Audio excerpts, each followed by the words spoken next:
103 ordinaria queda a disposición de las señoras y señores diputados.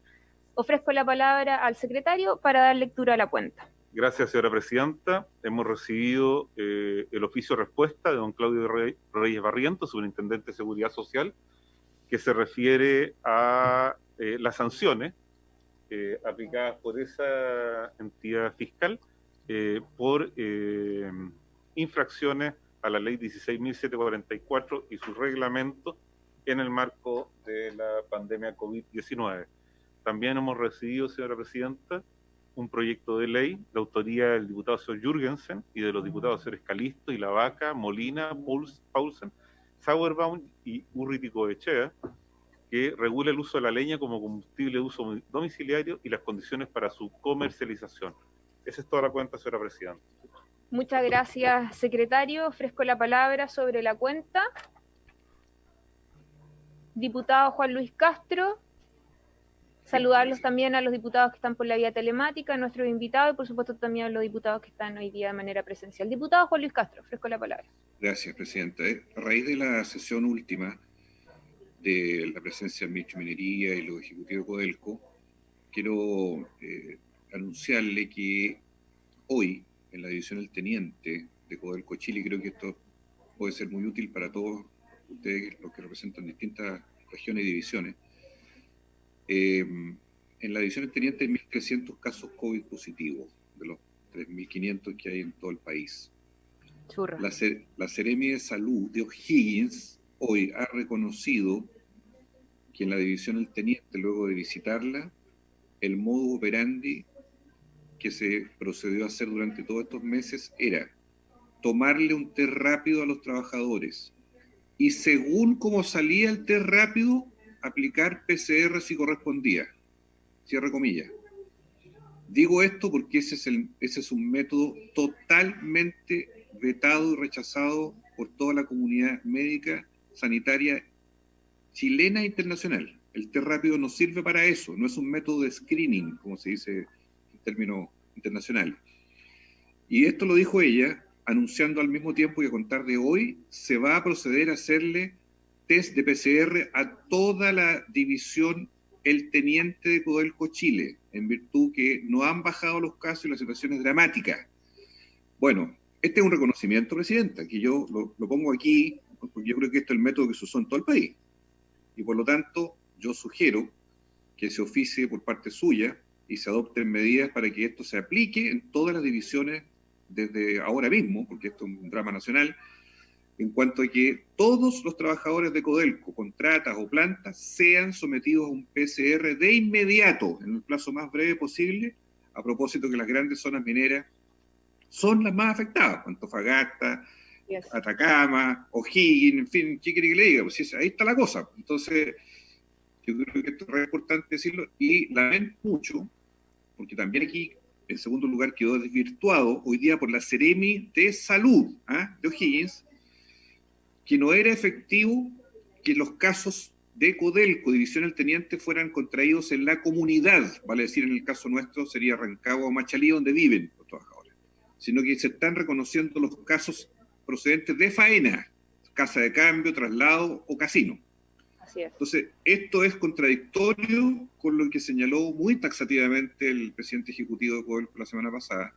Entonces, yo le voy a juntar a usted los antecedentes, porque yo creo que esto se va a ir destapando de a poco. Me da la impresión de que se está abriendo el naipe por las denuncias, por el drama, y creo que esto es muy importante que la Comisión de Minería se coloque a la cabeza de este planteamiento para la exigencia del PCR en las divisiones y la llamada trazabilidad, porque esto es trazabilidad. Cuando hoy día ya aquí en O'Higgins nos están diciendo que no era efectivo que se contagiaran en sus casas, en sus barrios, sino que era en la faena, estamos hablando de una cosa totalmente distinta. Y lo está diciendo la autoridad sanitaria de O'Higgins. ¿Qué dirá Atacama? ¿Qué dirá la Antofagasta? ¿Qué dirán otras divisiones? Bueno, yo se lo dejo planteado porque me parece que este es un punto muy sensible en el momento que nos encontramos. Gracias, presidente. Sí, yo quiero agradecerle, diputado Juan Luis Castro, por la información, porque la verdad es que para nosotros como comisión ha sido un tema que ha estado muy presente, lo hemos planteado yo creo que en infinitas reuniones, sobre todo porque los que somos miembros de esta comisión pertenecemos a territorios que son netamente zonas mineras y que vemos, ¿no es cierto?, la situación que ha generado la movilidad de los trabajadores de faenas mineras, y que inclusive le dijimos muy directamente al ministro Procuriza en su minuto que era importantísimo la aplicación de PCR, y a propósito que esto nace, ¿no es cierto?, como iniciativa en División El Teniente, queremos hacer extensivo, esta medida, y que ojalá nosotros como comisión se lo podamos plantear de manera formal al Ministerio de Minería, y también poder mandárselo al Ministro de Salud, que entiendo que es la autoridad sanitaria que en este caso podría dar una instrucción un poco más formal, sobre todo porque fue algo que también esbozó en su minuto el ministro Procuriza, así que hay acuerdo para poder solicitar, ¿no es cierto?, que esto se pueda extender a las distintas divisiones de Codelco, y bueno, no solo las divisiones de Codelco, que es una empresa estatal, sino que lo hemos en reiterada oportunidad también señalado que esto es necesario y urgente que sea todo el sector de la minería. Y en ese sentido, yo entiendo, diputado Juan Luis Castro, que usted señala que el PCR que se debe aplicar también sea el PCR de salida una vez que termine el turno de ese trabajador, porque un testeo de entrada y salida yo creo que es lo más eficiente y lo más oportuno para poder justamente tener la trazabilidad de ese contagio. Diputado Cort y diputado Juan Luis Castro sobre el punto, y luego el diputado Isacort.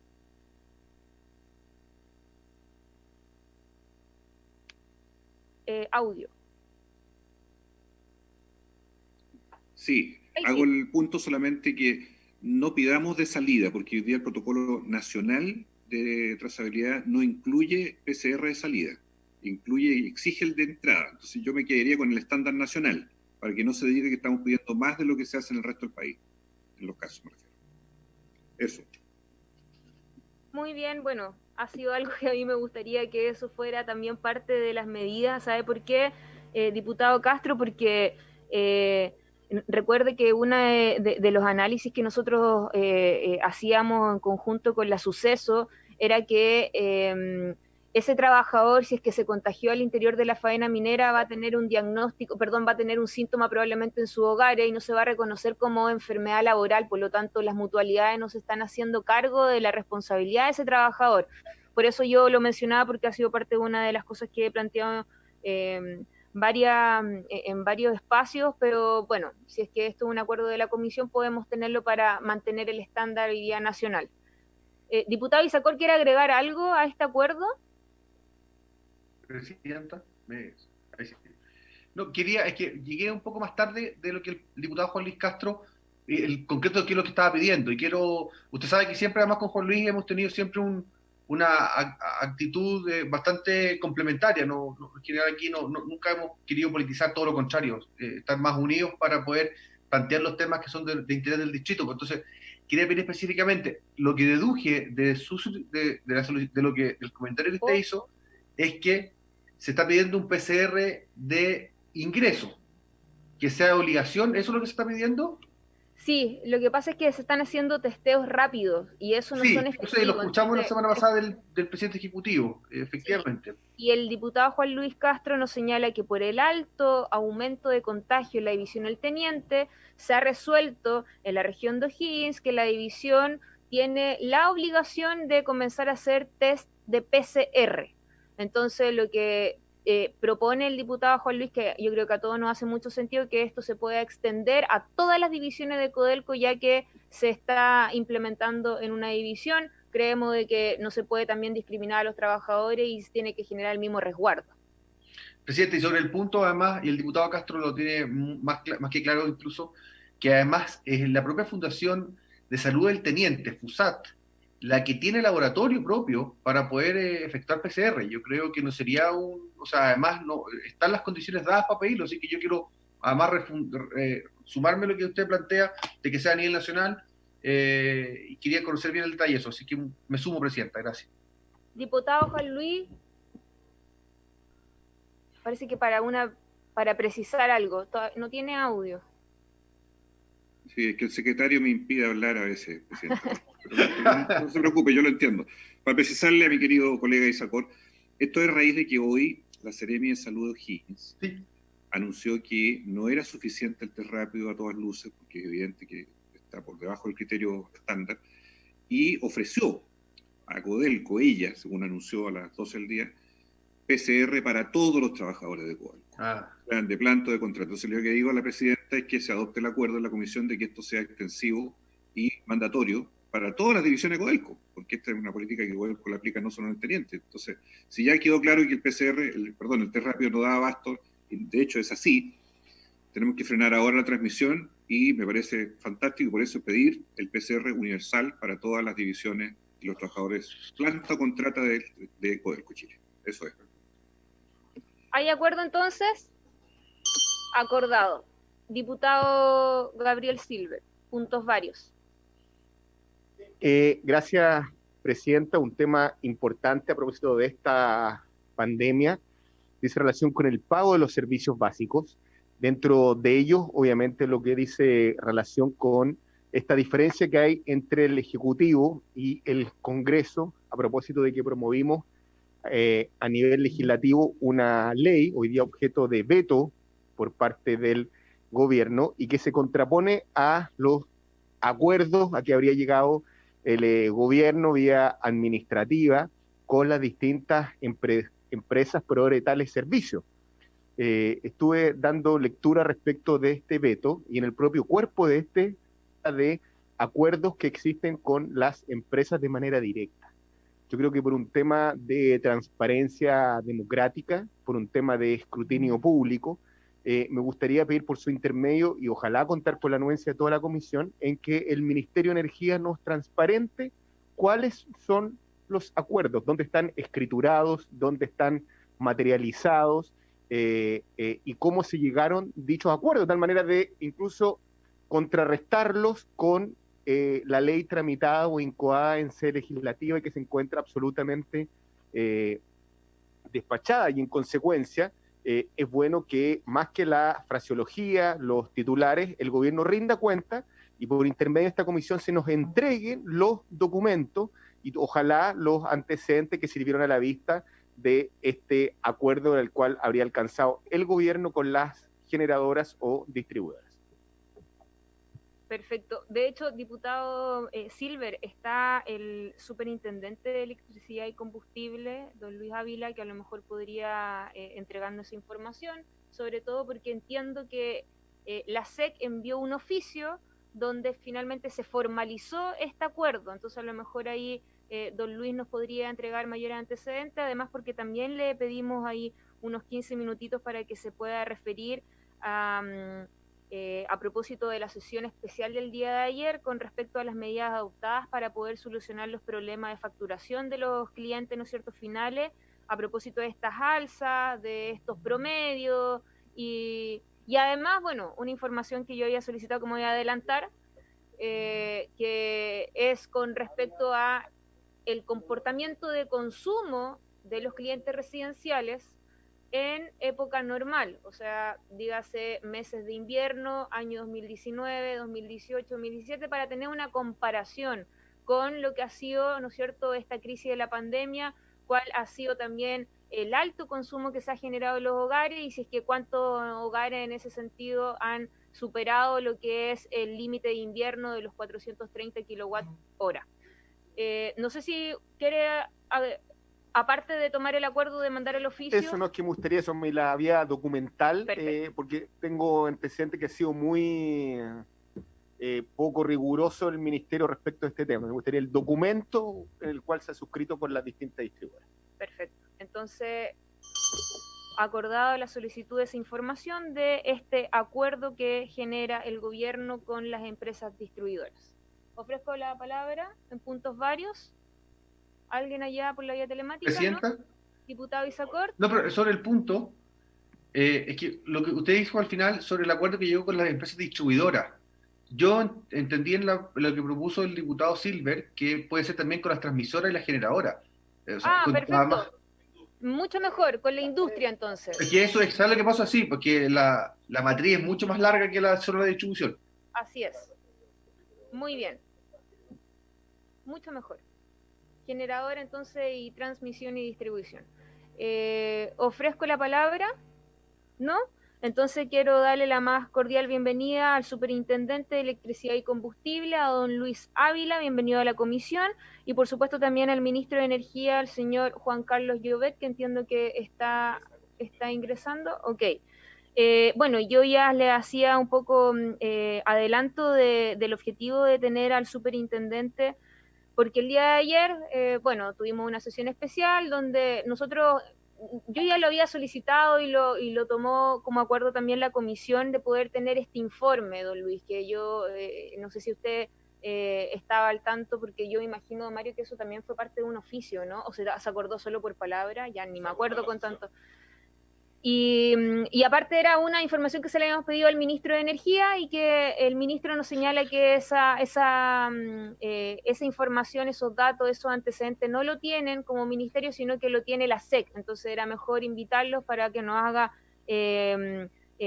atención a esa solicitud, y por supuesto también aprovechando que ha hecho el punto el diputado Gabriel Silver, a ver si es que también se puede referir a ese tema superintendente. Y luego vamos a tener al ministro, porque hoy día nos va a presentar el anteproyecto de la reforma al decreto con fuerza de ley número 1 de minería del año 82 con respecto a la Ley General de Servicios Básicos, servicios eléctricos, justamente con esta ley larga, tan mencionada y tan esperada también por la comisión, y que entiendo que ya hay un esqueleto y que se nos viene a presentar de manera formal a la comisión.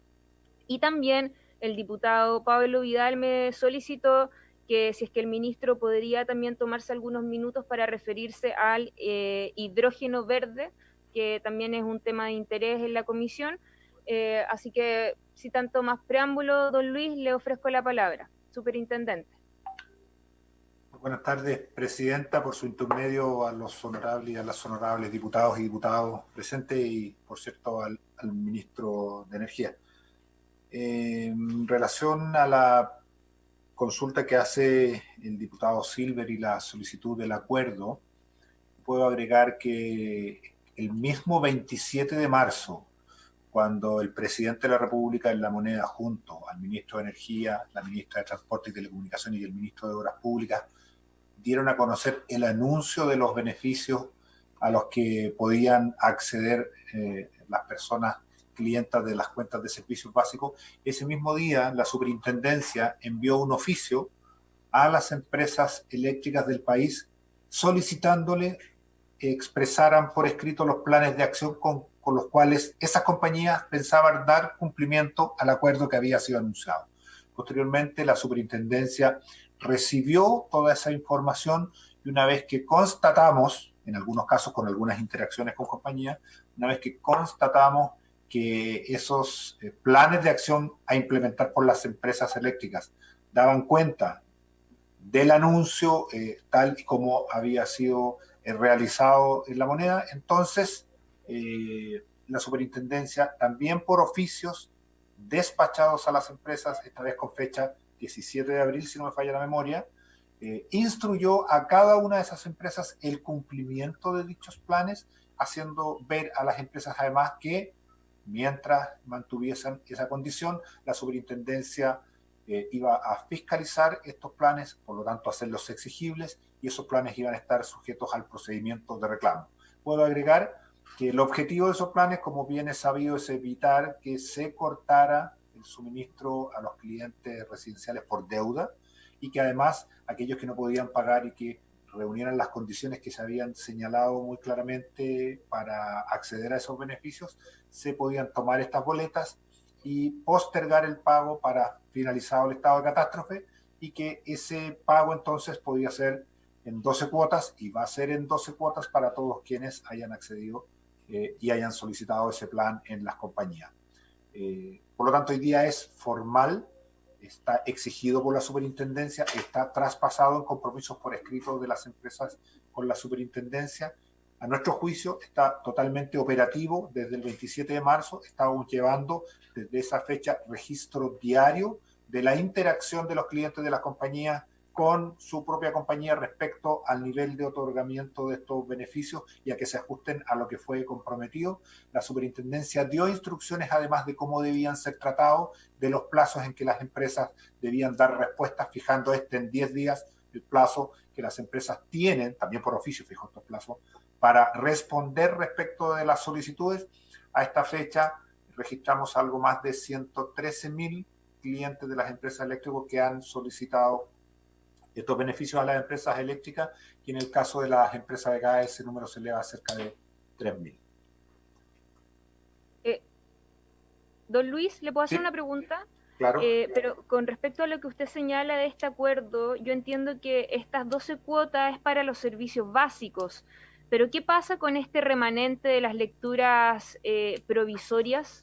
¿Eso también está voy a ese incluido? punto. Me refería, Presidenta, disculpe, me refería en este punto específicamente a la consulta que hacía el diputado Silver, en que este acuerdo, él quería conocer el texto del acuerdo entre empresas y gobiernos, y el procedimiento que utilizamos, al menos desde la superintendencia, es que, conocido ese acuerdo, les solicitamos a las empresas nos hicieran llegar los planes que materializaban ese acuerdo, y por lo tanto en los oficios de la SEC es que queda absolutamente consignado el propósito, el objetivo, a quienes alcanzaban esos beneficios, al tiempo que por oficio también le instruimos su aplicación.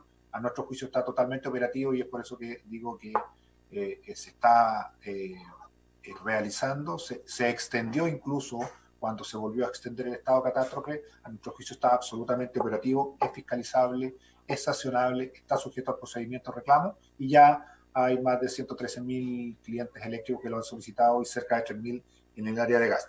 La pregunta que entiendo que usted solicita aclaración es un punto ligeramente distinto, y se refiere ahora al proceso de facturación que fue afectado por la pandemia, al nivel de que muchas empresas eléctricas suspendieron la lectura efectiva de medidores en algunas comunas del país, fundamentalmente en aquellas zonas que han estado con cuarentenas más prolongadas, y eso tuvo efectos en la facturación. Al respecto, debo decir que la normativa eléctrica en Chile contempla esa situación, es decir, que no se pueda tomar lectura de los medidores, y cuando eso ocurre,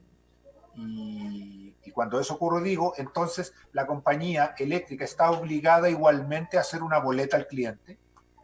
¿Para qué? Para que no se acumulen las cuentas, dado que no se pudo ir a leer, y de esa forma evitar que, si no puede leer un mes o 2 meses o 3 meses, como hemos visto el caso, se acumule toda la cuenta en una única boleta. Ahora bien, lo que señala la normativa es que en esos casos debe realizar igualmente una boleta, tomando para ese mismo cliente los promedios de lo que había sido su consumo en los 6 meses anteriores. Y en esta parte es donde aparecen distintas casuísticas. Son 3 grupos de casos, para ser más preciso. El primero de ellos es clientes que en esos promedios tenían mayores valores que lo que realmente estaban consumiendo. Y en esos casos procede, y la SEC dio instrucciones al respecto, de volver a ajustar esos montos por la vía de nota de crédito o abonos en una sola cuota. Hay un segundo gran grupo en que a los clientes que se le usó ese nivel de promedios es semejante o similar a lo que estaban consumiendo, y por tanto no genera mayores diferencias. Y lo que ha estado muy en los últimos días, muy atento el país, es a aquellos casos, y que ha significado un incremento importante en el número de reclamos, Presidenta, de la superintendencia, es aquellos casos en que las boletas que se hicieron llegar como provisorias con los promedios de esos mismos clientes han sido más bajas, y en algunos casos significativamente más bajas que lo que realmente han estado consumiendo. Entonces, cuando se lee finalmente el medidor, proceso que desde fines de abril, durante mayo, y en la región metropolitana intensamente a partir de mediados de junio, cuando se comienza a leer, entonces se aparece la lectura real, que es lo que corresponde estampar como cobro a ese cliente. En esa misma boleta se debe restar aquello que se incorporó en las boletas previas como facturación provisoria. En la boleta está apareciendo como devolución por facturación provisoria, y ahí queda señalada la diferencia, es decir, lo que el medidor registra efectivamente en el periodo que no se tomó lectura, en la línea de electricidad consumida, y unas líneas más abajo, en la línea devolución de electricidad consumida provisoria, aquella parte de la boleta que fue incluida como provisoria en los meses anteriores. Y esto en algunos casos está generando diferencias que significan mayor valor, Para ello, la superintendencia instruyó hace algunas semanas ya a las compañías eléctricas del país para que cuando aparezcan estas diferencias en favor de la empresa, y por lo tanto deban ser pagadas como mayores montos por los clientes, se otorguen facilidades que al menos deben considerar igual número de cuotas como periodos de facturación provisoria incluyeron. Y es así que hemos visto que muchas compañías en el sur del país, donde retomaron la lectura con anterioridad a la región metropolitana, están incorporando 3 cuotas, aun cuando los periodos fueron menos en que tuvieron facturación provisoria, sin intereses, sin reajuste a todo cliente que lo solicite, y eso siguiendo la instrucción de la SEC.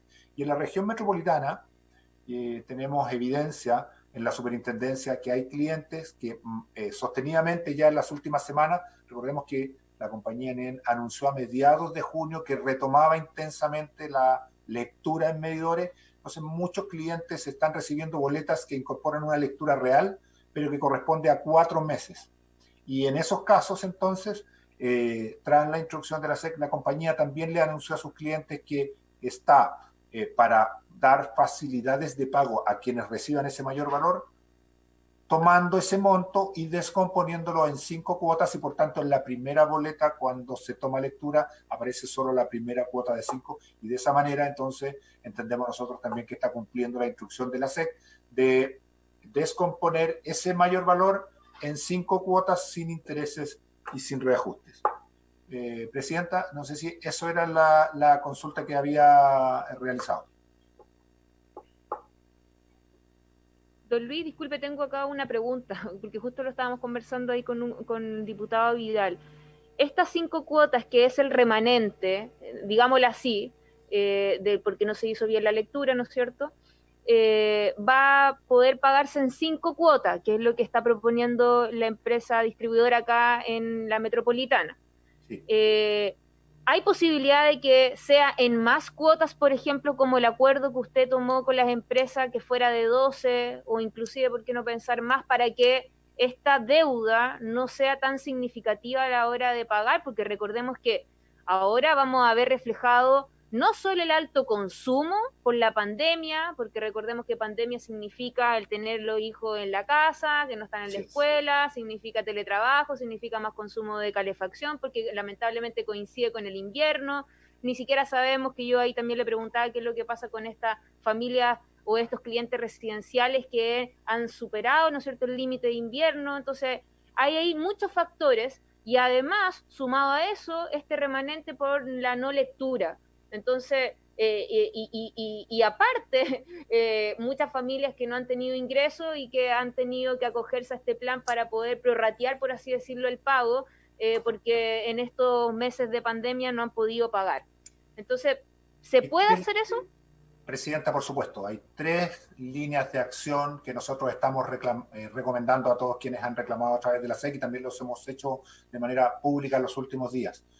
La primera: dada la complejidad que puede significar para algunos clientes entender solo la boleta cuando efectivamente se ha tomado lectura, dado que incorpora una lectura de varios meses y descuentos que invocan a boletas de periodos anteriores, y además una disminución de un monto que se divide en 5 y se coloca una cuota de 5, la primera cuestión es que eso en región metropolitana. Otras empresas tienen otras modalidades con otras cuotas, pero mayoritariamente los reclamos en las últimas semanas han llegado a la región metropolitana por estar leyendo masivamente, es que le pidan a su compañía, a través del proceso de solicitudes o de reclamo directamente, que le explique al cliente en detalle cómo se conformó el valor de la boleta. Esa es la primera cuestión que tiene que estar clara. Cómo se leyó el medidor, cuánto arrojó esa lectura, qué montos involucraron las boletas anteriores, cómo se llega al total, cuál es el valor mayor a pagar y cómo se descompone en una cuota de 5. Eso, nuestra recomendación ha sido: pídalo a su compañía. Las empresas han comprometido respuestas por escrito, y además, si eso todavía no es satisfactorio y no queda suficientemente claro, o si tiene dudas que haya sido bien efectuado por la compañía, está la posibilidad en SEC, que estamos en alerta SEC por cobros en pandemia, en móvil, a través de celulares y en página web. Hemos destacado toda la información que permite facilitar las solicitudes y el contacto con la superintendencia, y por tanto la primera recomendación es: pídale a su compañía que le explique cómo eso se llegó a conformar en su boleta, cómo se llega a la determinación del valor y las posibilidades del cliente. Para ello, la empresa ANEL, la que usted menciona, ha dado 5 cuotas. Siempre las compañías, y así nos lo han hecho saber, pueden otorgar más cuotas que 5 y para ello tienen habilitados canales de contacto con sus clientes que yo sugiero también que sean solicitados directamente por los clientes que lo requieren. Entonces tenemos que se explique la boleta, tenemos que están 5 cuotas pudiendo el cliente contactar a la compañía que tiene canales habilitados para extender más allá de las 5 cuotas. Y la tercera vía es la que se conecta con lo que hablaba recién el diputado Silver, es decir, está vigente y absolutamente operativo los beneficios anunciados por el gobierno el 27 de marzo que permiten, si aún así tiene dificultades para pagar asociados a pérdida de ingresos, a mayores consumos, a que pertenece al 60% de los hogares más vulnerables o que son adultos mayores o que ha perdido su puesto de trabajo, también está habilitado los beneficios COVID anunciados por el gobierno operativos desde marzo y que le permiten tomar las boletas de este periodo, llevarlas para después que termine el estado de catástrofe en 12 cuotas sin intereses y sin reajustes. Ofrezco la palabra, diputado Vidal, me la solicitó. No sé si es que hayan... Diputado Vidal, y luego el diputado Isacón. Gracias, presidenta. A ver, primero agradezco las explicaciones que ha dado don Luis Ávila, pero creo que hay un par de temas en los que habría que profundizar un poco más. Lo primero, que creo que no ha sido del todo claro para los clientes el ratificarle, entre otras cosas por la porfía del gobierno de querer vetar la ley que ya despachó el Congreso, el que a ningún cliente en Chile se le va a cortar la luz si es que durante el estado de catástrofe no puede pagar la cuenta. Ya sea por la ley, que debería ser promulgada lo antes posible, idealmente hace varias semanas, o si no por el acuerdo que don Luis nos explica cómo se oficializó a través de la SEC, y ahí quiero volver a ese punto, pero o sea, eso es lo primero. La gente todavía no sé si tiene la claridad y la certeza de que puede priorizar comprar comida en vez de pagar la cuenta de la luz porque no le van a cortar el suministro durante el estado de catástrofe. Creo que eso tiene que ser informado con toda la claridad del mundo. Ahora, hay un problema estructural con las boletas, y es que no se entiende. O sea, la ciudadanía lo que está reclamando es que le aparece una cuenta mucho más alta de lo que ha venido pagando históricamente, pero sobre todo en los últimos meses, y no entiende por qué. Y si no se explica bien, entonces hay un problema que tiene que subsanar, creo yo, la compañía.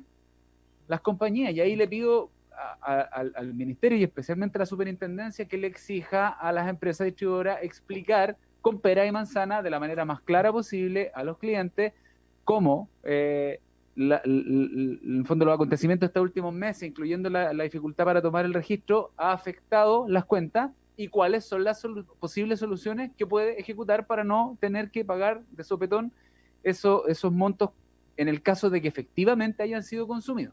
Porque después voy a plantear un tercer punto al respecto también.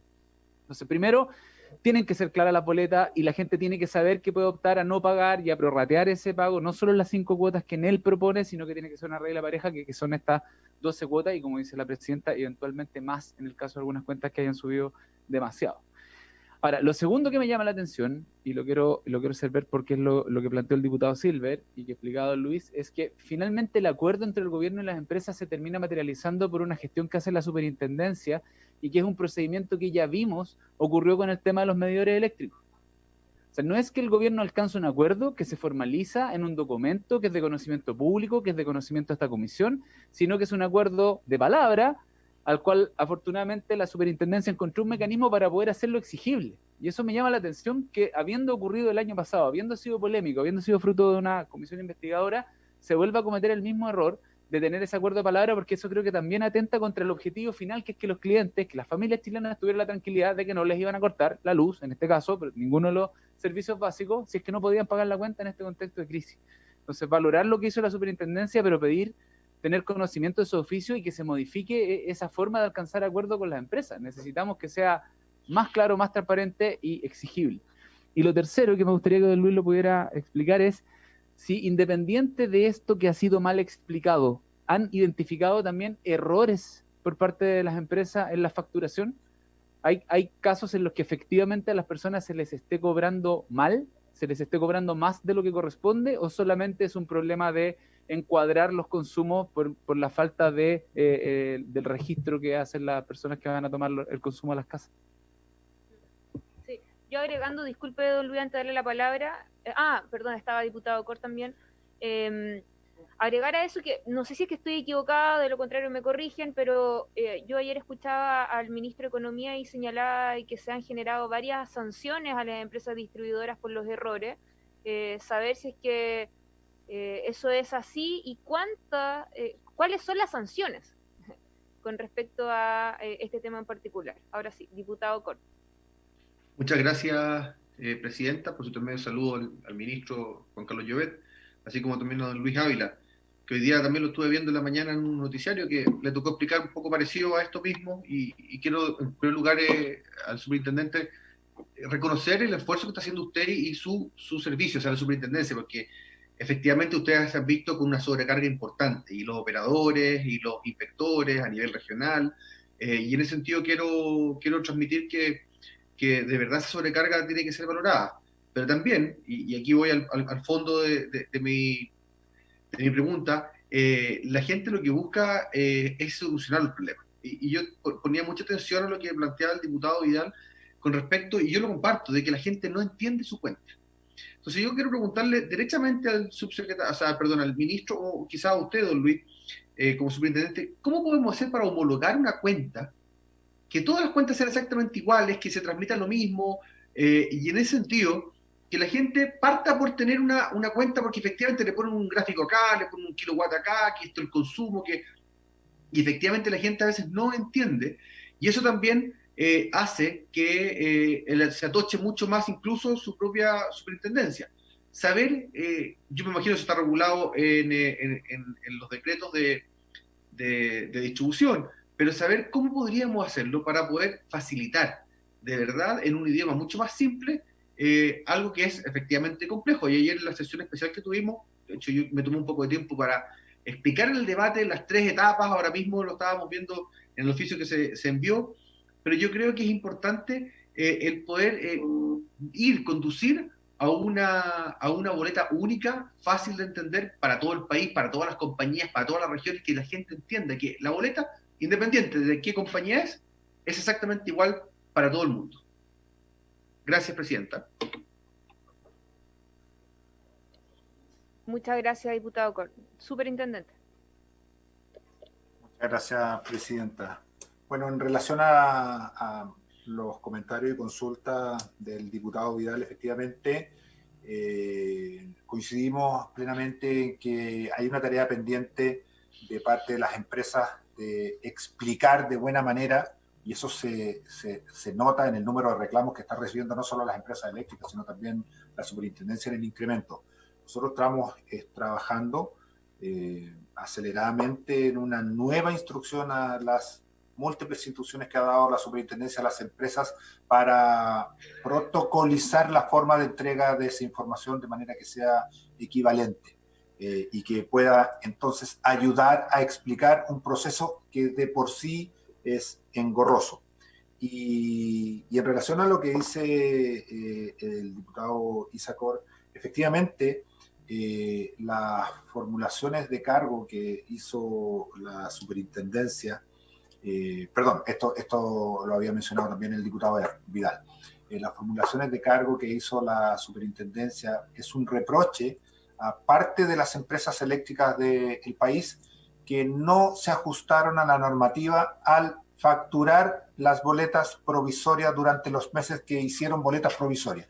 Y en términos concretos, esto significa que una boleta debe incorporar la electricidad consumida de manera provisoria en base a promedios, pero también aquella porción del cargo de transmisión que va en la línea de transporte de electricidad en la boleta que corresponde en cada uno de los meses de facturación provisoria. Si bien la mayoría de las empresas, son más de 20 compañías eléctricas en el país, incluyeron adecuadamente en cada una de esas facturaciones provisorias, tanto la provisoria de electricidad consumida como de transporte, hay 2 grupos de empresas, la del grupo Enel y las que corresponden al grupo SAESA, que no lo hicieron y solo incorporaron y solo realizaron boletas provisionales, incorporando la parte de electricidad consumida y no incorporando algo que representa aproximadamente el 10% en cada boleta, para cada uno de los meses donde hicieron boletas provisorias, el cargo de transmisión. Y al no hacerlo así, entonces, lo que hacen es que cuando efectivamente se lee y se toma la lectura efectiva, se pone el valor correcto de electricidad consumida, se resta lo que deben restar, que es aquella parte que se incluyó como cobros en las facturaciones provisorias, se incorpora así, erróneamente, de una única vez, todo el cargo de transmisión que en rigor debió haber aparecido en cada una de las boletas previas. Entonces, si bien nosotros entendemos en la superintendencia que es un valor que está tarificado, que está en los decretos, que está en el pliego tarifario, por cierto, que corresponde, el no haberlo incorporado en cada una de las boletas provisorias, lo que hace es que se une al mayor consumo por pandemia, porque están los hijos en el hogar, porque hay más teletrabajo, porque hay invierno, porque hay calefacción.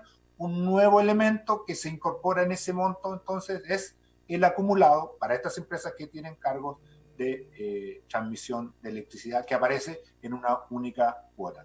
Y ese es el reproche que hace la superintendencia, que por cierto, tras recibir los descargos y el análisis que tiene que hacer la superintendencia, puede dar origen a sanciones en dinero que buscan entregar señales de corrección para esas empresas.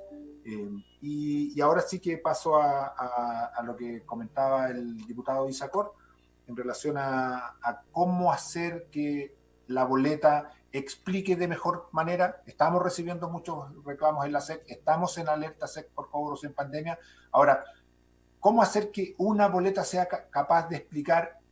La boleta de electricidad es idéntica en todas las empresas de nuestro país. Es decir, desde el punto de vista del diseño, el formato del libro, se estandarizó hace algunos años y por tanto se agrandó la letra, se incorporaron glosas que son comunes y es una boleta entonces que está estandarizada para cada una de las empresas eléctricas del país.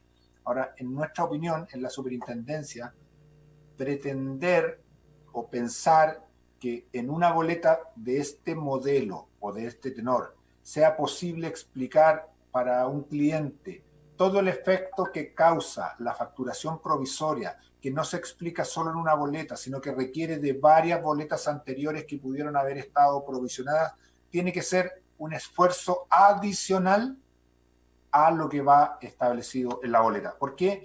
Porque cuando un cliente toma una boleta, toda la información para conocer cómo se compone esa última boleta que tiene la lectura real no está en esa boleta, porque requiere además estar a la vista todas las boletas previas que fueron de manera provisoria para componer el monto total.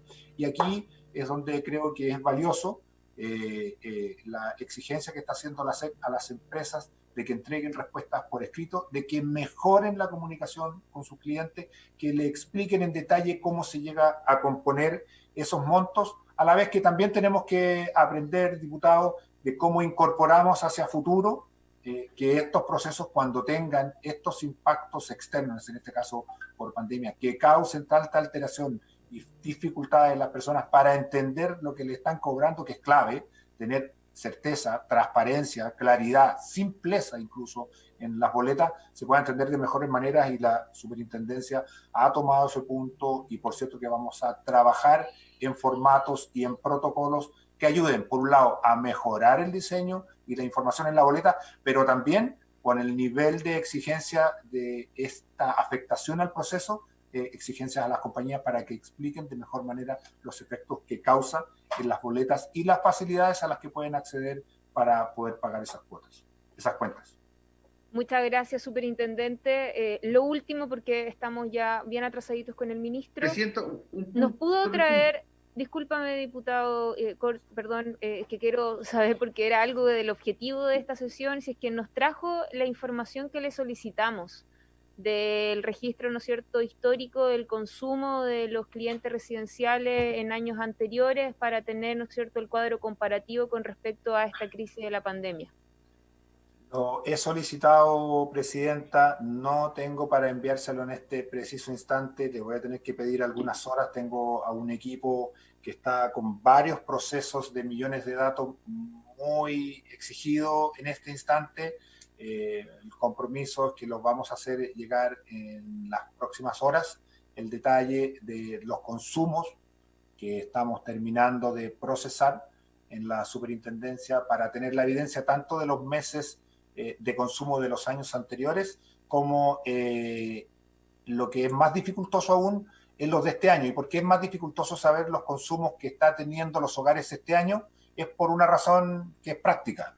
Es porque buena parte de los hogares en el país han recibido boletas con estimados. Entonces, el consumo real de los hogares en Chile durante este periodo de invierno lo vamos a tener consistente y en base a evidencia medida en los medidores cuando se haya regularizado al 100% el proceso de toma de lectura de medidores. Con todo, como yo sé que su solicitud apuntaba, entre otras cosas, a determinar los clientes que están siendo objeto del límite de invierno, nosotros tenemos en nuestra página web, en la superintendencia, en www.sec.cl/límite de invierno, la información de periodos anteriores de los clientes que han sido objeto de cobros por límite de invierno, y puedo anticiparle que en junio, julio, agosto y septiembre del año pasado los clientes que sufrieron cobros o tuvieron cobros con energía adicional de invierno promediaron entre 5 y 6%, siendo precisamente julio con 6,3% el mes en que más incidencia de cobro de límite de invierno existe para los clientes que tienen los mayores consumos en el país. ¿En qué parte de la página sale esa información? Ahora entiendo que ese registro es de años anteriores, no de este año crisis pandemia. Es del año pasado. Esos datos son del año 2019. Nosotros como superintendencia con este equipo de alerta SEC por cobros en pandemia estamos monitoreando también diariamente la evolución de los indicadores de desempeño de las compañías eléctricas.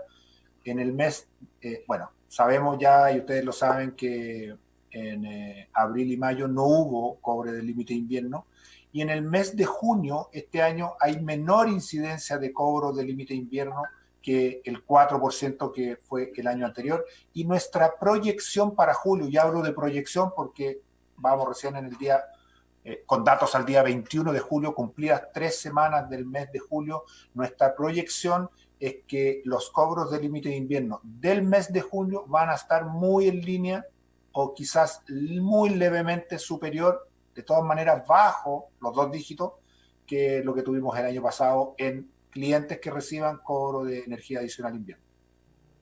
Perfecto. Diputado Cor y luego el diputado Vidal, para terminar. Presidenta, yo al tema de la boleta, yo quiero insistir, yo creo que es un tema que podemos después conversar en la boleta universal. Yo creo que se tiene que notar. Y de hecho, una de las cosas que quería plantearle al superintendente para considerar es empezar a incluir los códigos QR, por ejemplo. Cuando usted planteaba que a veces falta mucha información, o para atrás o para adelante, yo creo que hoy en día la pandemia nos ha demostrado que la tecnología es para resolver la vida, es para solucionar los problemas. Entonces yo creo que una de las cosas que se puede empezar a considerar es el tema, por ejemplo, del código QR para que cada persona pueda escanear y saber el parte del historial. Eso quería agregar, presidente. Muchas gracias. Diputado Vidal.